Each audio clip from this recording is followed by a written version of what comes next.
Good evening, everyone, and welcome to the fourth session on personal interview. Today, we will continue our study of artillery so that we'll be able to answer questions like what do you know about Army other than ranks and commands, which unit you would like to join and why, and what are the recent acquisitions of Indian Army. So, today we'll study different types of shells. In fact, today we'll study three types of shells. First is the base bleed shell. Second is rocket assisted projectile, and third is high explosive extended range. So let's start. We'll first study what is a base bleed shell in detail.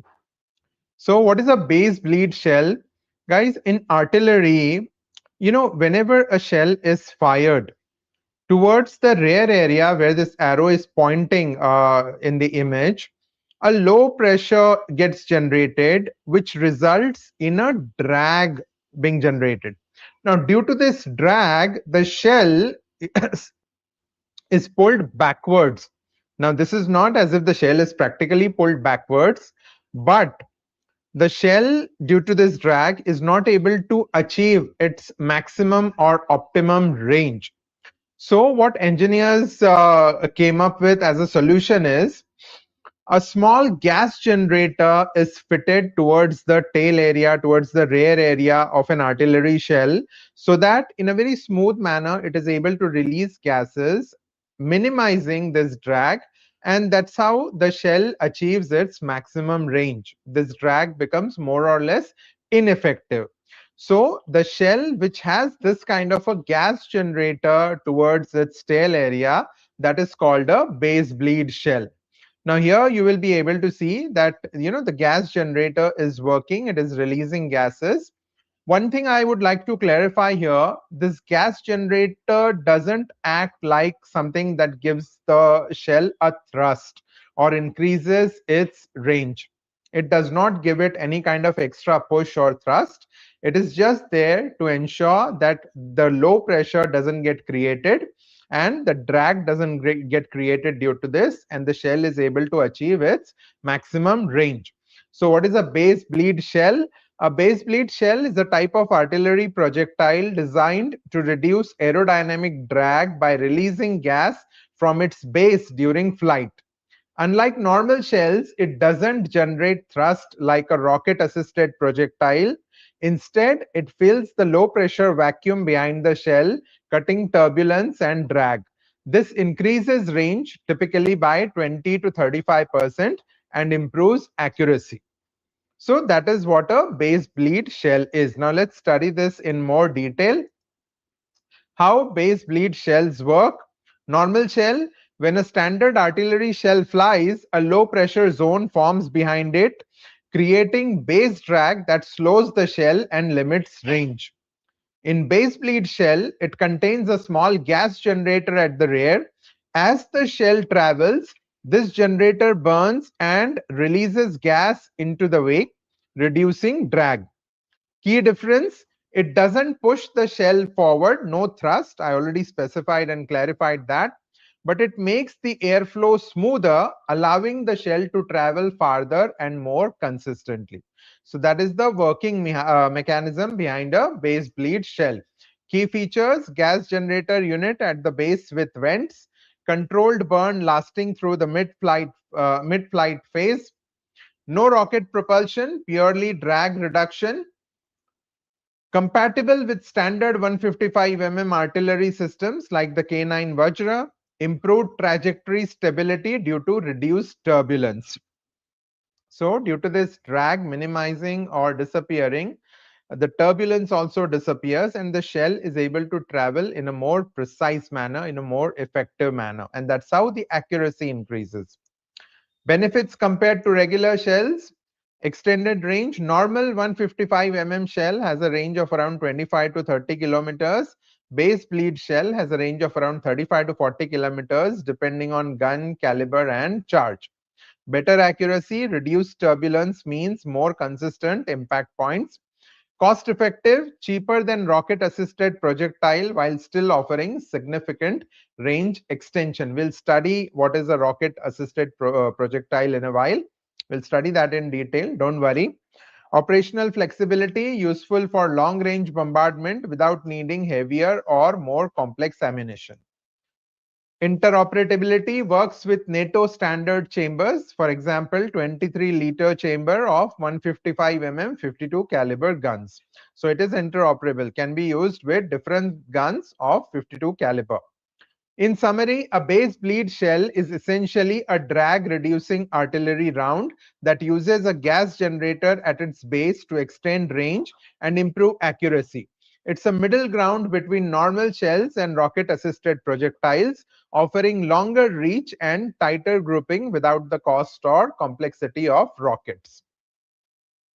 So that was all about the base bleed shell. Now let us study what is a rocket-assisted projectile. Now, in base bleed shell, you saw that there was a gas generator which is fitted towards the rear area of the shell.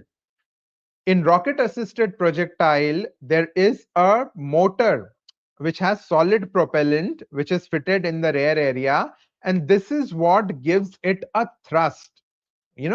This thrust increases the range of the shell due to this motor. So that is the working mechanism of the rocket-assisted projectile. Now let's study this in detail.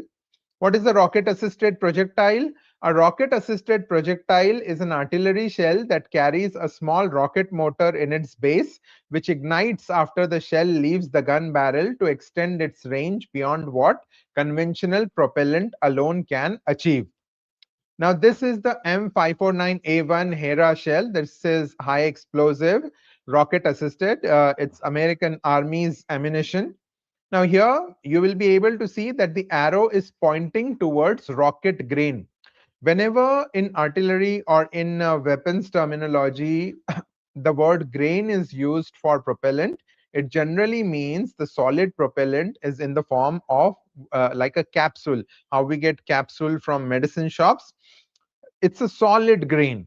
Okay, so here that's why the yellow area has got rocket grain written on it. So that is where the motor is. It is made up of solid propellants. There are two grains. We'll study that in detail. Okay, and then there is a pyrotechnic delay charge. Here you will be able to see it towards the tail area. What is the role of that pyrotechnic delay? We'll understand that in a while. Basically, this pyrotechnic delay, it ensures that the motor doesn't get into action the moment the shell is launched. This pyrotechnic charge burns for some time, and only after it burns completely does it ignite the motor. So after the shell is launched, it takes some time for the motor to become active. This is more or less a safety mechanism. Now, key features of rocket-assisted projectile. First is the design. Looks like a normal artillery shell, but has a rocket motor integrated into the rear section. Fired initially by the gun's propellant charge, like a standard shell. We have already studied all this. If you have not seen those videos, please watch all the previous videos by going to the interview playlist, personal interview playlist. I've explained all these concepts in detail. Once clear of the barrel, the rocket motor ignites, providing additional thrust. Purpose: extends range significantly compared to standard shells, allows existing artillery systems to hit targets at longer distances without redesigning the gun. Useful for counter battery fire, deep interdiction, and long range precision strikes. Performance: conventional 155 mm shells have a range of around 20 to 25 kilometers, whereas rocket-assisted projectiles are able to achieve a range of around 30 to 40 kilometers, depending on gun barrel length and projectile design.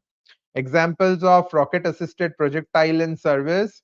So you have M549, which is in service with NATO countries. Then XM1113, rocket-assisted projectile. Now the question will be, does India use rocket-assisted projectile in artillery? In 155 mm caliber or in guns and howitzers, right now we don't really have, but our rockets like Pinaka are of rocket-assisted projectile category. We are working on developing a rocket-assisted projectile, and it is in its final stages of testing. So this is the 155 mm ramjet projectile, which is being developed by DRDO and IIT Madras. It is currently undergoing testing, and in fact, it is in its final stage of testing. So probably very soon we'll have this being used by our army. Why a rocket assisted projectile is important? Operational flexibility extends the reach of existing artillery without new guns. Cost effective, cheaper than deploying long range missiles for similar ranges. Accuracy options. Some rocket assisted projectiles can be fitted with GPS or laser guidance, reducing circular error probability, CEP. Now, guys, CEP is one term which you should be very familiar with. What is circular error probability? Now, let's say one type of shell is being fired by one specific gun. Okay, let's say M777 towards point A. Target is point A. So if 50% of the shells, let's say 100 shells have been fired, if 50% of them are falling within 10 meters, if the maximum deviation from target is 10 meters, then we will say that the circular error probability of this round with this gun is 10 meters. So that is related to accuracy. Now, again and again, you might have heard in news that India conducted successful test of Agni missile. So what is this successful test? Does Agni missile fall exactly on the target? No, it doesn't. When do we say that the missile test was successful?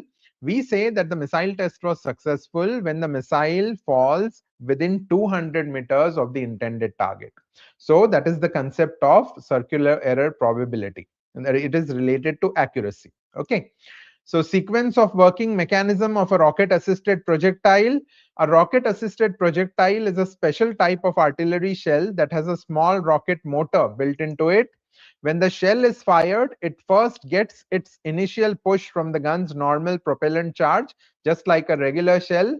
After the shell leaves the barrel and is safely in flight, the rocket motor ignites. This extra boost from the rocket helps the shell fly farther than a normal shell. Standard artillery shells might reach about 20 to 25 kilometers, but rocket assisted projectiles can extend that to 30 to 40 kilometers or more, depending on the gun and design. Rocket assisted projectiles are especially useful when armies need to hit targets at longer ranges without using missiles. They are often used for counter battery fire, that is to destroy enemy artillery, or deep strikes against distant targets. Modern rocket assisted projectiles can also be fitted with guidance systems like GPS, making them not just long range but also very accurate. Summary: a rocket assisted projectile is basically a normal shell plus a rocket booster designed to give artillery guns extra reach. Now, what are the possible questions that the interviewing officer may ask you if you talk about rocket assisted projectile? He will be very happy to know that you know so much, because 99% of the candidates would not even be knowing about this term rocket assisted projectile, and those who will be knowing will not be able to give the detailed explanation of what really a rocket assisted projectile is. So you should be ready with all the counter questions. So what are the possible counter questions that the interviewing officer may ask you about rocket assisted projectile? What difference the motor makes in range? So the range increase is fine, but how much? So you need to be ready with numbers. You need to talk with specific data in interview, guys. Okay, no general lecture should be given. What is the weight of this motor? For what duration it burns? What is the thrust generated by the motor? So in order to understand all this, let us study this M549A1 Hera shell. With this example, we'll be able to answer all those questions. All the rocket assisted projectile shells may not have the same type of motor, same weight, same thrust, but we'll give an example of this so that we get a rough idea, and we'll be able to give the interviewing officer a rough idea. So here, in the M549A1 Hera shell, it's 155 rocket assisted high explosive shell, range up to 30 km when fired from M198 or M777 howitzers. Features: rocket motor ignites mid-flight to extend range, used widely since 1970s, still in service. Provides longer reach compared to standard M107 high explosive shell. This is one of the most widely used high explosive shells. Even Indian artillery uses it. It's a standard American shell, high explosive. Extends artillery coverage for US forces without needing larger guns. Now, the M549A1 Hera's rocket motor is a solid propellant system located in the aft, that is the rear section of the projectile, designed specifically to extend the range of 155 artillery shells. It ignites after a short delay following gun launch, boosting the shell's velocity mid-flight and allowing it to reach up to 30 kilometers compared to 23 kilometers for standard rounds. So the range increases by 7 kilometers. So you need to talk with numbers. Okay. So 7 kilometers is the difference, the positive difference in range. Detailed study of the rocket motor. First, location and structure. I already explained motor is housed in the aft end of the projectile body. The projectile is essentially having two major components. First is the warhead section filled with 15 pounds of TNT, and then rocket motor section that is towards the rear with propellant grains. These are threaded together, forming a streamlined ogive for aerodynamic flight. Then second is propellant composition, contains about 7 pounds of solid rocket propellant. Now here things get very specific. You need to talk with numbers. So this particular shell M549A1 Hera, the rocket motor which it uses, it has nearly 7 pounds of solid rocket propellant. Propellant is arranged in two segmented grains to ensure stable burn and controlled thrust. Solid propellant is chosen for reliability, storage safety, and simplicity compared to liquid fuels. It's always safer to use, and that's why in majority of intercontinental ballistic missiles or long-range missiles also, nowadays all the countries are trying to use solid propellant, solid fuel. Okay. Ignition system initiated by a pyrotechnic delay train. I already explained that. Now, how much delay? File. It is causing a delay, but how much delay?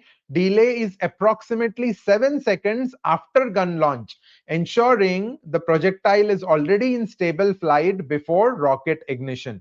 So, 7 seconds after the shell is launched, this pyrotechnic delay it burns completely, and that is when the rocket motor starts igniting, and that's how the motor gets active, and that's how the thrust gets generated. This timing maximizes range extension by adding thrust at the optimal point in trajectory. Trajectory is the path taken by any projectile in flight. Performance, muzzle velocity at gun launch is 826 meter per second. Muzzle velocity is when any projectile, or even for example with a 9 mm pistol, when the bullet is leaving the barrel, so when the shell is leaving the barrel, at that point of time, what is the velocity? That is called muzzle velocity. So muzzle velocity is 826 meter per second. Rocket boost adds velocity mid-flight, extending maximum range to 30.1 kilometer from an M198 howitzer. Without the rocket motor, the shell would achieve only 23 kilometers. Design features: rocket cap threaded into the base, removed before firing to allow ignition. So this pyrotechnic delay, in order to ensure that it's safely covered, there is a cap. Before the shell is loaded in the gun, this cap is removed. In summary, the M549A1's rocket motor is a solid propellant booster located in the rear of the shell, ignited by a timed pyrotechnic delay. It burns 7 pounds of segmented propellant grains, providing thrust mid-flight to extend the shell's range from 23 kilometers to 30 kilometers.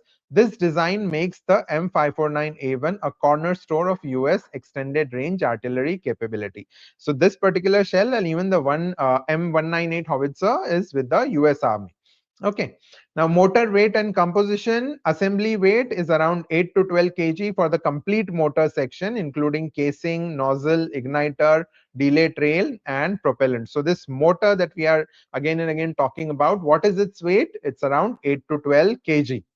Propellant mass is around 3.2 kg. So out of this 8 to 12 kg, 3.2 kg, that is about 7 pounds, is of solid propellant. Structure: segmented cylindrical grains housed in a steel or aluminium aft body with a simple converging diverging nozzle and a pyrotechnic delay or ignition train. Burn duration: typically it burns for 3 to 5 seconds. Now this motor, just imagine, it burns only for around 3 to 5 seconds, And just in that duration, just burning, burning for 3 to 5 seconds, it is able to give an extra range of 7 kilometers to the shell. Why this range? RAP motors are designed for short, stable boosts mid-flight. A few seconds of thrust minimizes dispersion, avoids excessive heating, and provides efficient range extension near apogee or the outbound trajectory segment. Thrust magnitude and effect, order of magnitude thrust, a few kilonewtons, generally between 3 to 6 kilonewtons is the magnitude of the thrust. Net effect on the projectile, we already saw 7 kilometers, the range increases. Design intent, modest but well-timed impulse. Now this impulse and dispersion, these are terms which we will try to cover in the subsequent sections. These are all artillery and physics related terms. For today, I don't think we need to go in that much detail. So that was all about rocket assisted projectile. Now let us study high explosive extended range. Okay, this is another type of projectile. Now, what is a high explosive extended range? There is a difference between high explosive extended range and rocket assisted projectile. The difference is even this shell tries to achieve an extended range, but not by using a motor of solid propellant. It tries to achieve a higher range by modifying its aerodynamics in terms of design. So how the change in aerodynamics helps it achieve a higher range, we'll study that in detail now. These are specialized shells designed to travel farther than standard high explosive rounds while still delivering powerful blast and fragmentation effects. Definition: a high explosive extended range round is an artillery shell engineered to achieve longer ranges than conventional high explosive shells while maintaining destructive blast and fragmentation effects against targets. Design features: uses base bleed technology. So here again comes the base bleed technology, which we just discussed a while ago. A small gas generator at the shell's base that reduces drag. Sometimes incorporates a hollow base design for aerodynamic efficiency, built with a thin-walled steel casing optimized for fragmentation. Now, the fragmentation warhead is a special type of warhead. We'll be studying that also in one of the subsequent sessions. For today, just understand fragmentation is basically the body of the shell. It breaks down into small, small fragments which fly at high speed, causing maximum damage to personnel and equipment. Now, range capabilities: modern 155 high explosive extended range rounds can reach around 30 to 41 kilometers depending on the gun barrel length, 39 caliber or 52 caliber. What kind of gun you are using in terms of the barrel length, I already explained in one of the earlier sessions. Generally, in today's world, there are three standard calibers in artillery: 39, 45, and 52. I already explained what is caliber in one of the earlier sessions. With advanced systems, ranges can extend up to 50 to 70 kilometer when combined with rocket assisted or guided technologies. So if you use this aerodynamic engineering and also use rocket assisted system, the motor of solid propellant, then of course you can further increase the range. Explosive payload, typically filled with TNT or composition B, around 9 kg in a 155 shell, designed to defeat light armor, semi-hard targets, and soft targets at long distances. Examples: Namo 155 IMHEER, verified range of over 40 kilometers with base bleed, qualified for NATO standard 52 caliber guns. Then M982 Excalibur, a GPS-guided extended range 155 shell reaching up to 70 kilometers with precision strike capability. I'm trying my best to ensure that we are able to study all of these shells in detail. It will really take your interview to some other level altogether if you can gather all this knowledge and take it with you to the interview. Okay, so we'll try our best, and Excalibur shell most definitely will cover because Indian Army is also going to use it. In summary, high explosive extended range rounds are real and widely used in modern artillery. They extend the reach of conventional high explosive shells through aerodynamic innovations like base bleed, allowing armies to strike targets at 30 to 40 kilometers and even beyond with guided variants. Now, what is the difference between high explosive extended range and rocket assisted projectiles? Both are designed to have extended range, but what is the difference? Let's see. Use base bleed technology. I already explained. Extend range by improving aerodynamics, not by adding propulsion. In rocket assisted projectiles, you use the element of adding propulsion. Here, we do not use that. Here, by aerodynamic modification, we are able to achieve an extended range. Typical reach is around 30 to 41 kilometers with 155 guns, depending on barrel length. Maintain a larger explosive payload since no rocket motor takes up internal space. So here you are able to use a higher amount of explosive. More cost effective and simpler than RAP rounds. RAP rounds, on the other hand, contain a small rocket motor that ignites after firing, giving extra thrust mid-flight. Extend range significantly, often beyond 50 to 70 kilometers with 155 artillery. Sacrifice some explosive payload because space is used for rocket motor. So here there is another important difference. Because you have to add that motor which weighs around 8 to 12 kgs, you have to reduce the amount of explosive you can fill in this round. Okay, so that is one compromise. More complex and expensive compared to high explosive extended range rounds. Useful for very long range precision strikes where standard high explosive extended rounds cannot reach.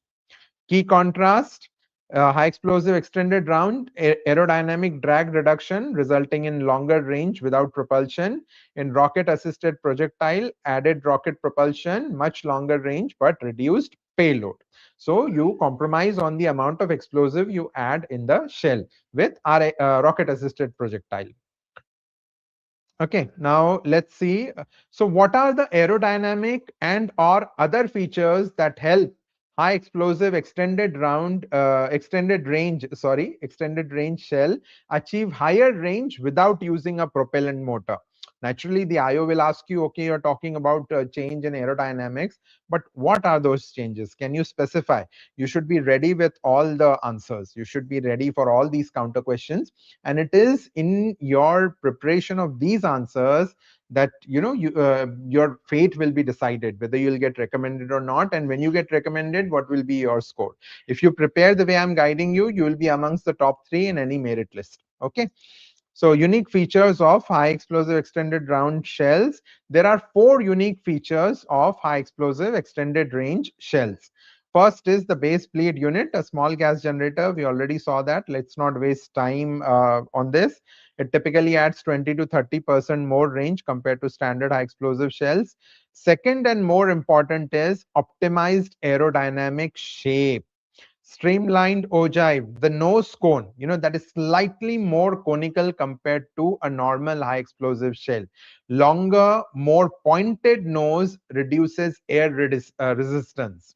Now here you will be able to see on your left, on the left side of the screen, you are able to see a high explosive round.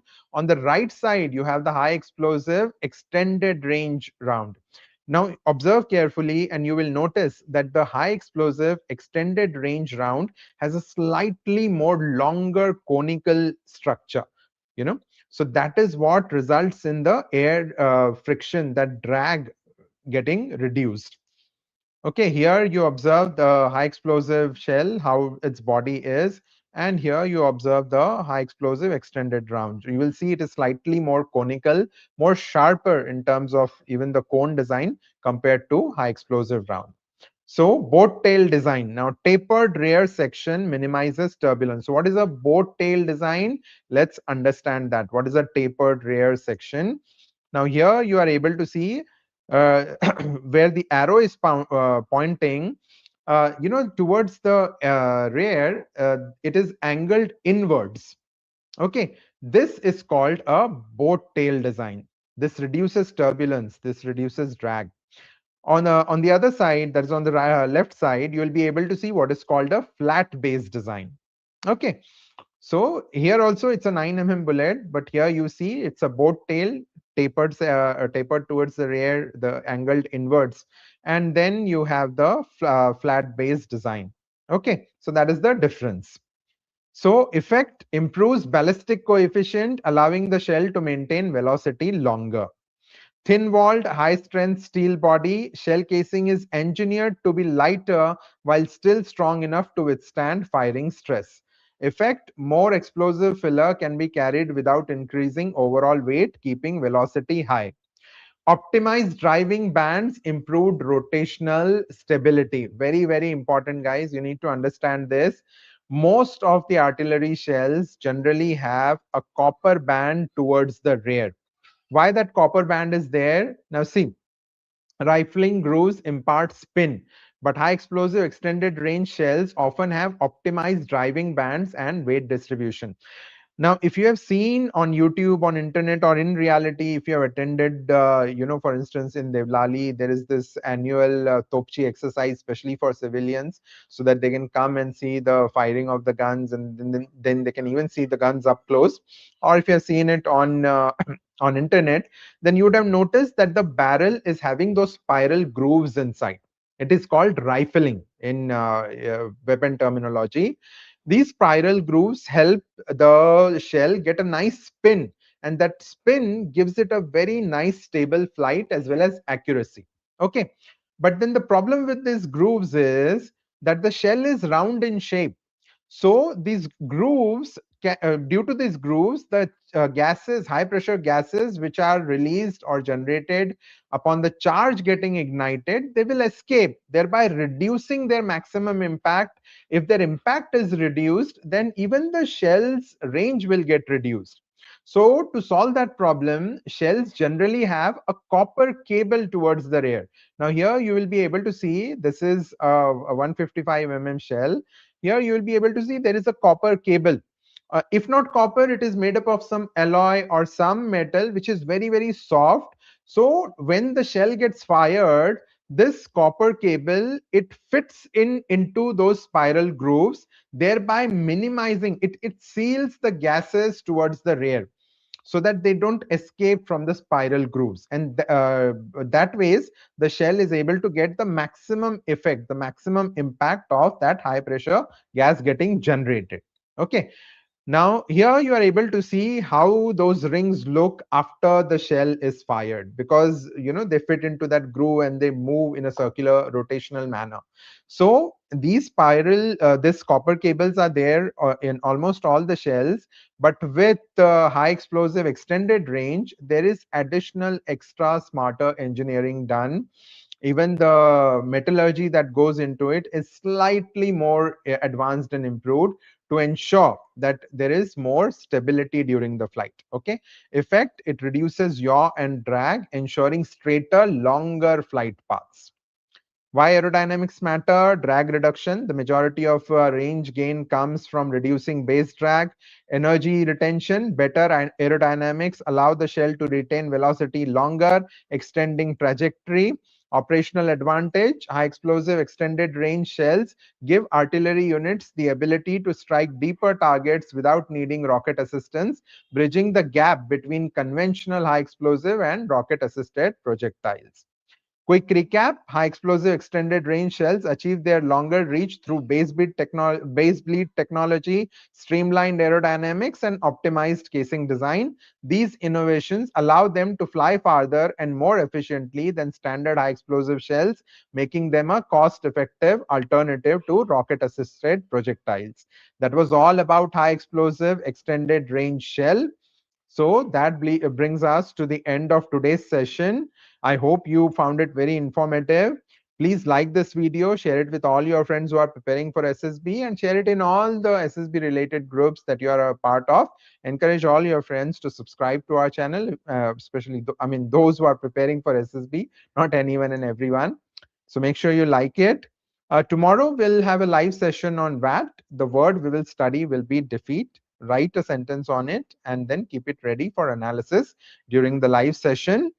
Again, on Wednesday, we'll continue our study of different types of artillery shells, and that will be increasing your knowledge further. That will really help you a lot in interview. So that brings us to the end of today's session. I'll see you tomorrow at 9 p.m. Till then, please take very good care of yourself and enjoy the rest of your evening. Bye-bye.